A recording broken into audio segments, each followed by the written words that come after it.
نحمده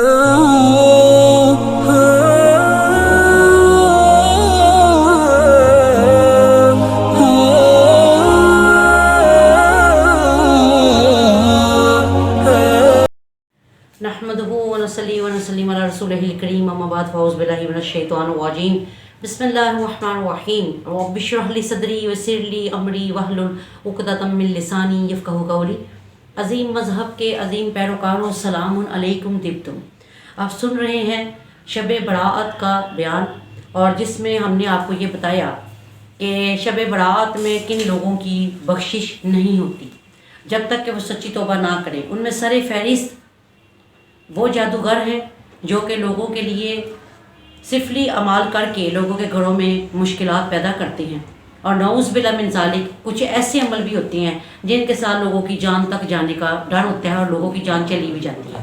اگر وہ سچی توبہ کرتے ہیں تو الحمدللہ وحدہ اللہ تعالیٰ ان کو بخشش کا جو ہے پروانہ وہ عطا فرما دیتا ہے۔ اور فرمایا نافرمان جو اپنے والدین کے نافرمان ہوں ان کی بخشش نہیں ہوتی، ایک زانی بندہ اس کی بخشش نہیں ہوتی۔ آقا علیہ السلام نے شاہ فرمایا کہ نوجوان کا زنا کرنا برا ہے، مگر اتنا برا نہیں جتنا بوڑھے بندے کا، ضعیف بندے کا زنا کرنا زیادہ برا ہے۔ اور فرمایا کہ دراصل رشوت لینے والا، دینے والا، اس میں وہ لوگ بھی شامل ہیں۔ پھر ارشاد فرمایا کہ ٹخنوں کے نیچے کپڑا لٹکانے والا، ٹخنوں کے نیچے کپڑا لٹکانے والا کہ نماز کے دوران بھی مرد حضرات کا جو کپڑا ہے وہ ٹخنوں کے نیچے ہی رہے، یہ ان کے لیے ہے۔ اور پھر فرمایا کہ بلا وجہ کپڑے کو لمبا پہننے والا، جو آج کل یہ ٹیلز والے جو فروک آئے ہیں یا ٹیلز والی جو اور سلسلے ہیں، تو فرمایا کہ یہ بھی پہننا۔ اب آقا علیہ السلام کو تب بھی معلوم تھا کہ اس طرح کے فیشن آئیں گے، اس طرح کے سلسلے آئیں گے، تبھی آقا علیہ السلام نے یہ شاہ فرمایا کہ حد سے زیادہ کپڑے کو لٹکانا یہ تکبر اور فخر کی علامت ہے۔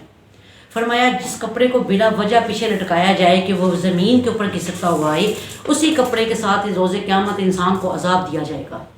پھر ارشاد فرمایا کہ یہ بات یاد رکھو کہ وہ لوگ جن لوگوں نے شراب کو اپنا جو ہے وہ معبود بنا لیا، اور قاطع رحم یعنی رشتوں کو بلا وجہ کاٹ دینے والا، ہم لوگ اپنی لڑائیوں کی وجہ سے بہن بھائیوں سے ناراض ہو جاتے ہیں، یا بہن بھائیوں کے ساتھ کسی بھی سلسلے کے ساتھ ہمارا سلسلہ نہیں رہتا، تو اسلام میں اس کی کوئی اجازت نہیں۔ ہاں اللہ کی ذات کے لیے اگر آپ کسی کو چھوڑتے ہیں کہ کسی بہن بھائی میں کوئی ایسی برائی ہے کہ جو آپ کے لیے آپ کی عزت کو خطرہ ہے، آپ کی نموز کو خطرہ ہے، تو آپ اس چیز کو چھوڑ دیں۔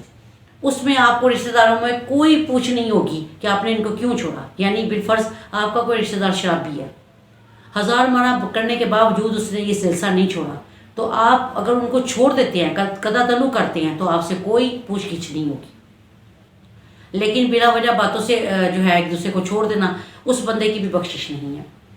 حضرت امام حسن امام حسین علیہ السلام، ایک روز ان کے درمیان کوئی معمولی تلخی ہوئی، ایک روز گزرا تو حضرت امام حسین علیہ السلام حضرت امام حسن علیہ السلام کے پاس تشریف فرما ہوئے، فرمانے لگے بھائی جان میں نے اپنے نانا جان سے سنا ہے کہ 3 دن سے تلخی زیادہ رکھنا یہ روا نہیں مسلمان کے لیے، میں اب آپ کے پاس آ گیا ہوں چل کے، لیکن مرتبہ و مقام اس کا زیادہ ہے جو آگے بڑھ کے پہلے گلے لگائے، تو میں یہ خواہش کروں گا کہ آپ مجھے خود آگے بڑھ کے گلے لگائیں تاکہ جنت آپ کی ہو۔ دیکھیں نا کتنا پیارا ایک سلسلہ ہے اپنے بڑے کو منانے کا۔ تو ہم لوگ جو ہے اتنی ہمارے پاس اتنی اعمال تو ہوتے نہیں، لیکن ہم لوگوں میں تکبر اور فخر بہت زیادہ ہوتا ہے، تو جتنا زیادہ جھک جائیں گے، جتنی عاجزی اختیار کریں گے، اللہ تعالیٰ آپ کو اتنا بلند مرتبہ عطا کرے گا۔ اس رات کے اندر سر فہرست یہ بات ہمیشہ یاد رکھیں کہ جب تک آپ کے فرض ابھی رہتے ہیں، آپ کے نفل کبھی اوپر نہیں جائیں گے۔ اس رات میں زیادہ سے زیادہ قضا نمازیں ادا کریں۔ جس نماز کا آپ کو زیادہ ڈاؤٹ ہے کہ بھئی یہ نمازیں میری بہت زیادہ قضا ہیں، جیسے عموماً لوگوں کی فجر اور عشاء کی نمازیں قضا ہوتی ہیں، تو ان قضا نمازوں کو ادا کریں، اور جب روزہ صبح کے وقت رکھیں شب برات کا، تو اس کی نیت آپ نے نہیں کرنی، آپ نے نیت یہ کرنی ہے کہ میرا فرض روزہ جو رمضان کا قضا ہوا تھا کسی بھی وجہ سے، میں اس کی نیت کر کے یہ روزہ رکھ رہا ہوں۔ آپ کو دونوں کا جو ہے وہ اللہ تعالیٰ فضیلت اللہ تعالیٰ عطا فرما دے گا۔ اور یہ بھی بات یاد رکھیں کہ اس رات کے اندر خاص ایک عمل جو ہے وہ کیا ہے کہ آپ نے 70 منٹ تک استغفر اللہ العظیم پڑھنا ہے، اور نیت یہ کرنی ہے کہ اللہ تمام مخلوق جو تو نے پیدا کی، جو مجھے نظر آتی ہے اور جو نظر نہیں آتی، وہ میرے لیے تجھ سے معافی طلب کر رہی ہے۔ اے اللہ مجھے معاف فرما۔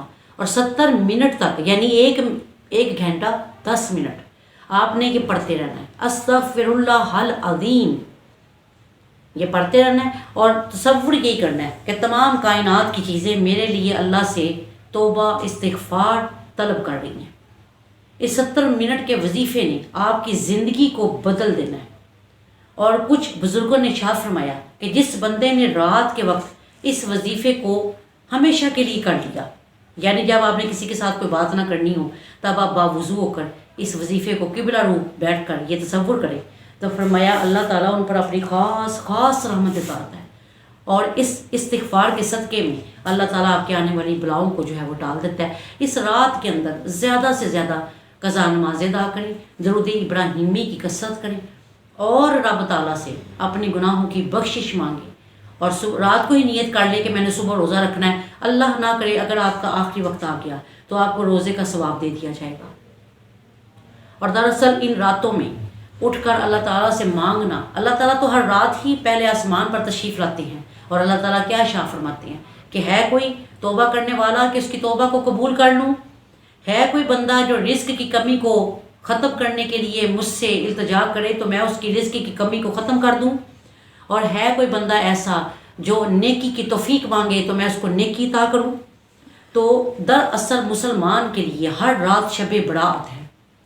مسلمان جب بھی اٹھ کر رب کے حضور سجدہ کرے اس کے لیے وہی رات شب برات یعنی نجات کی رات ہے، بڑی ہونے کی رات ہے۔ اور مسلمان کے لیے ہر دن عید کا دن ہے، خوشی کا دن ہے۔ کیوں؟ کہ اس نے اپنے نبی کا کلمہ پڑھ لیا ہے۔ آقا علیہ السلام نے اسی لیے ارشاد فرمایا کہ کوئی مسلمان یہ الفاظ نہ کہے کہ میں بدبخت ہوں، میں بد نصیب ہوں۔ فرمایا اگر تو بد نصیب ہوتا تو تجھے مصطفیٰ کا کلمہ پڑھنے کی کبھی توفیق نہ ہوتی۔ تو نے جب سے مصطفیٰ کا کلمہ پڑھ لیا تجھ سے زیادہ خوش نصیب اور کوئی نہیں ہے۔ تو الحمدللہ وحدہ، اللہ تعالیٰ کی صدہا رحمتیں، کروڑہا کرم کہ اس نے ہمیں نبی مصطفیٰ صلی اللہ تعالیٰ علیہ وآلہ وسلم کی امت میں پیدا کیا، اس نے ہمیں ایمان عطا کیا۔ تو اس ایمان کو آپ نے جو ہائی لائٹ کرنا ہے، اللہ تعالیٰ کو آپ نے یہ بتانا ہے کہ اللہ واقعی ہم ایماندار ہیں، تو آپ نے اس رات میں اٹھ کر جو ہے وہ اپنی جب لسٹ آپ کی تیار ہوگی جو اللہ نے آپ کو عطا کرنا ہے پورے سال میں، اللہ تعالیٰ سے رو رو کر مانگے۔ رو رو کر مانگنے سے جب چھوٹا بچہ روتا ہے تو ماں مان جاتی ہے، تو جو 70 ماؤں سے بڑھ کر پیار کرتا ہے کیا وہ نہ مانے گا؟